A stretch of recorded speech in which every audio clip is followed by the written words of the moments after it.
Welcome sa Tatay Diaries, kung saan ang kwento ng pagiging ama ay hindi scripted, pero laging may puso. Ako si Terdy, isang tatay, at ito ang Tatay Diary Episode 1, isang araw sa buhay ng isang tatay. Maaga pa lang, gising na si tatay. Tahimik pa ang bahay, pero sa isip ko, ang dami ng kailangang gawin. Una sa lahat, kape. At ito na nga si Bunso, bagang gumising, kaya hindi natin ito papalampasin. Kailangan natin ipadama sa kanya kung gaano natin siya kamahal.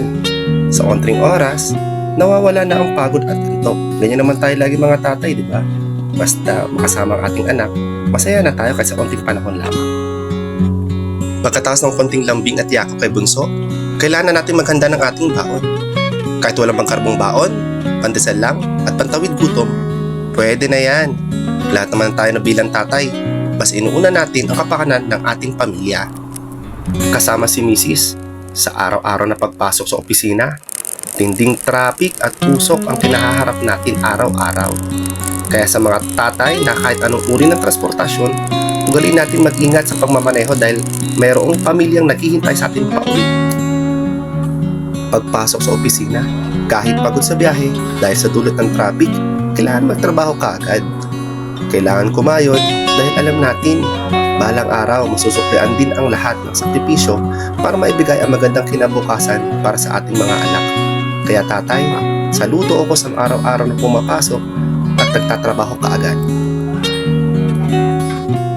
Kahit pagod, gutom at stress, mawawala lahat yan pag uwi natin bilang mga tatay. Kung ang sasalubong sa iyo ay ang anak nating nakangiti at sabik sa yakap at halik. Minsan, pagod na ako. Pero pagtingin ko sa mga mata ng mga anak ko, lahat ng pagod nawawala. Hindi lang tayo takpagbigay ng pangangailangan, tayo ang unang bayanin nila, ang unang kaibigan at ang unang guro.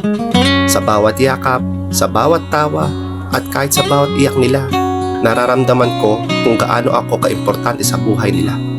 Hindi perfect ang pagiging tatay ko, pero pinipilit ko araw-araw na maging mas mabuti. At kahit gaano kahirap ang mundo, basta kasama ko sila, alam kong kaya ko. Para sa mga anak ko, para sa pamilya ko, ang lahat ng sakripisyo ay walang kapantay na saya. Ito ang tunay na kwento ng pagiging tatay.